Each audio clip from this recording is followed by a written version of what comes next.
नमस्कार दोस्तों, स्वागत है आपका हमारे यूट्यूब चैनल पे। दोस्तों आज हम बात करने वाले हैं क्या अटैचमेंट हमेशा तकलीफ देता है, क्या लगाव ही दुख का असली कारण है। काफ़ी कॉमन क्वेश्चन है, बहुत लोगों ने पूछा है कमेंट बॉक्स में कि क्या सर हम अगर किसी से अटैच हो जाते हैं क्या ये सच में आगे चल के दुखदाई होगा।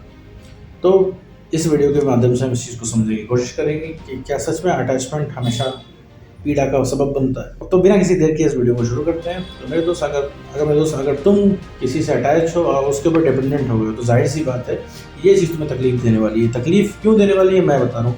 अटैच होने के बाद अगर तुम उस इंसान पर डिपेंडेंट हो गए, क्योंकि दुनिया में बहुत सारी चीज़ें हैं, बहुत सारे काम हैं, करने से तुमको अच्छा लगता है, लेकिन अब क्या है तुम उस इंसान पर डिपेंडेंट हो गए हो। अब वो इंसान अगर तुमसे बोलेगा कि तुम अच्छे हो तो तुम खुश हो जाओगे, अगर उस इंसान ने तुम्हें बोल दिया कि तुम बुरे हो तो तुम दुखी हो जाओगे। मतलब पूरा सारा जो कंट्रोल है तुम्हारा उठा के तुमने उस इंसान को दे दिया है।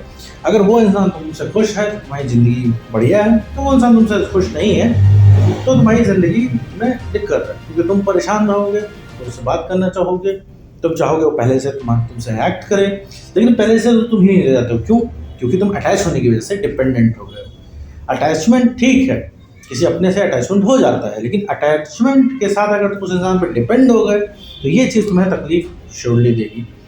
क्योंकि अगर तुम उस इंसान पे अगर डिपेंडेंट हो तो सबसे पहली चीज़ क्या है कि वो उस इंसान को तुम एकदम अनअट्रैक्टिव लगने लगोगे। क्यों? क्योंकि हमेशा एक्सपेक्टेशंस तुम्हारी उसी से होंगी, और तकलीफ में दोस्त कोई चीज़ नहीं देती। तकलीफ थप्पड़ नहीं देता, तकलीफ देती है वो एक्सपेक्टेशन जो तुमने किसी से लगाई होती है, और वो एक्सपेक्टेशन जब टूटती है तो वो पीड़ा सहन करते नहीं होती। ठीक है, तो इस क्वेश्चन में ही इसका रिप्लाई है।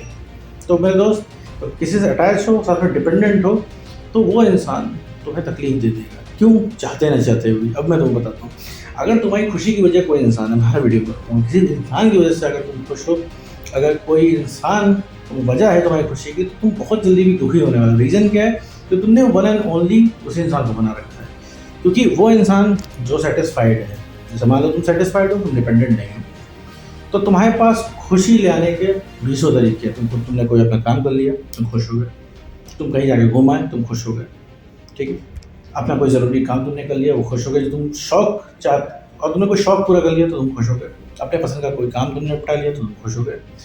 लेकिन अब ऐसे केस में क्या है, तुम्हें कोई काम करने का मन नहीं करेगा जब तुम किसी के ऊपर डिपेंडेंट रहोगे, और उस इंसान का इंतजार करोगे कि वो इंसान तुम्हें कोई कॉम्प्लीमेंट दे और तुम खुश हो जाओ, या वो इंसान तुम्हारे साथ वक्त बिताए तो तुम शांत हो जाओ, तो तुम खुश हो जाओ। तुमने क्या है, तुमने उन हज़ारों तरीकों को छोड़ के तुमने उस इंसान को अपना कंट्रोल दे दिया है, और अगला इंसान तो ऑलरेडी खुश है, क्योंकि उसे पता है कि तुम उसके पास हो। ठीक है, शुरू में देखो, रिलेशनशिप की शुरुआत में तुम क्या बातें करते हो, तुम उससे क्या बातें करते हो, वो बहुत ही टेम्प्रेरी होते हैं, टेम्प्रेरी सिचुएशनल होते हैं, क्योंकि सिचुएशन को देख के तुम उस इंसान को चीज़ कमिट करते हो, उस इंसान को चीज़ बताते हो। भाई अभी नया नया रिलेशनशिप में तुम्हें लग रहा है कि भाई तुम दोनों आपस में नए हो, तो दोनों की बहुत बन रही है, तुम दोनों एक दूसरी गलती इग्नोर करो, तो तुम्हें लग रहा है कि भैया तुम्हारा ब्रेकअप नहीं होगा। तुमने ये चीज़ इस बात पे जज कर ली कि तुम अब अगले इंसान की नेगेटिविटी इग्नोर कर रहे हो, तो ऐसा तुम हमेशा करते रहोगे। तुम नेगेटिविटी इग्नोर अब कर रहे हो, इसलिए कर रहे हो, तुम्हें नेगेटिविटी उस इंसान की इसलिए इग्नोर कर रहे हो क्योंकि वो इंसान तुम्हें अच्छा लग रहा है, क्योंकि उस इंसान से तुमको बात करनी है और तुम वो मोमेंट खराब नहीं करना चाहते हो, इस वजह से उस इंसान की बात इग्नोर, इस वजह से उस इंसान की गलती भी इग्नोर कर रहे हो।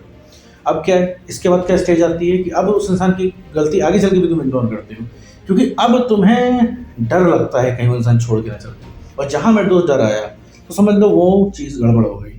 तुमने किसी भी चीज़ में डर पाल लिया तो समझ लो तुमने उसको खोने का जो है प्लान बना दिया, तो खोने का तुमने तरीका निकाल लिया, क्योंकि तुम डरे, और वो इंसान धीरे धीरे तुमसे दूर हो जाएगा, क्योंकि तुम डरोगे तुम्हारे बर्ताव में चेंज आएगा उसके प्रति। भाई वो इंसान तुमसे अट्रैक्ट हो गया है, वो अट्रैक्टिंग फैक्टर ही जब तुम्हारे अंदर खत्म हो जाएगा तो कैसे वो इंसान टिक पाएगा। मान लो तुम्हारे अंदर उसको खोने का डर आ गया रिलेशनशिप में आने के बाद, तो भाई अब क्या है, तुम्हारे अंदर डर का फैक्टर आ गया, अब तुम अनअट्रैक्टिव हुए, तो वो इंसान नहीं टिक पाएगा। ये ह्यूमन नेचर है, कोई बुरी बात नहीं है। हो सकता है कि कुछ फिल्मी बातें कुछ लोग यहाँ पे कमेंट में करें कि सर जिसको सच्चा प्यार होता है, जिसको निभाना होता है निभा के जाता है, सिचुएशन चाहे जो हो, तो ऐसा नहीं होता मेरे दोस्त। यहाँ ह्यूमन साइकोलॉजी काम करती है। तुम खुद को भी देखो, तुम खुद भी स्वार्थी की तरह बिहेव कर रहे हो। क्यों?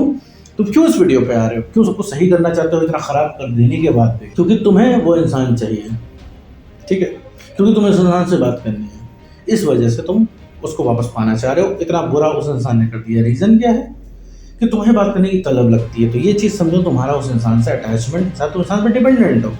देखो डिपेंडेंसी की मैं बात बार बार बीच में इसलिए ला रहा हूँ क्योंकि जब हम डिपेंडेंट होते हैं तो हमें वही इंसान चाहिए होता है।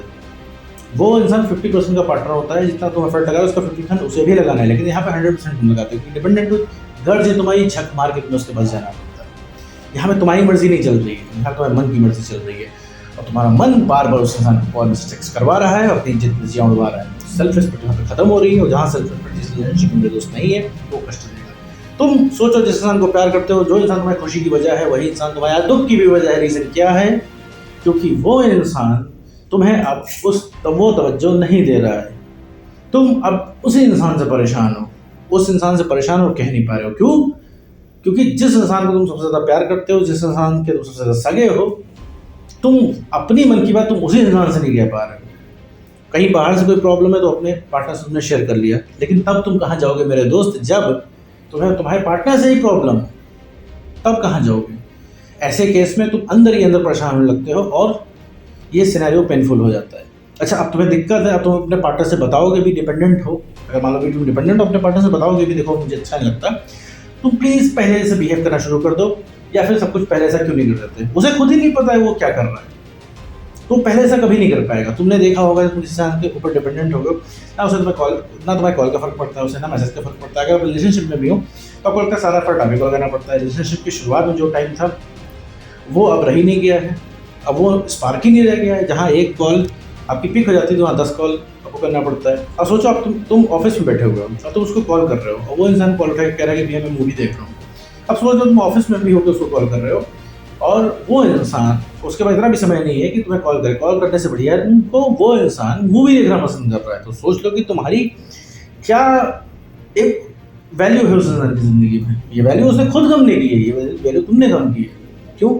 ओवर अवेलेबल हो। जब उसे पता है कि तुम जब भी कॉल करोगे तुम्हारा उठ जाएगा, वो मैं तो क्यों एफर्ट लगाएगा? वो इंसान पहले मूवी देख लेगा, फिर इसके बाद तुम्हें कॉल करेगा क्योंकि उसे पता है तुम्हें कभी भी अवेलेबल हो। तुम क्या हो, यहाँ ऑफिस में बैठे हुए हो तो वहाँ मन ही नहीं लग रहा है।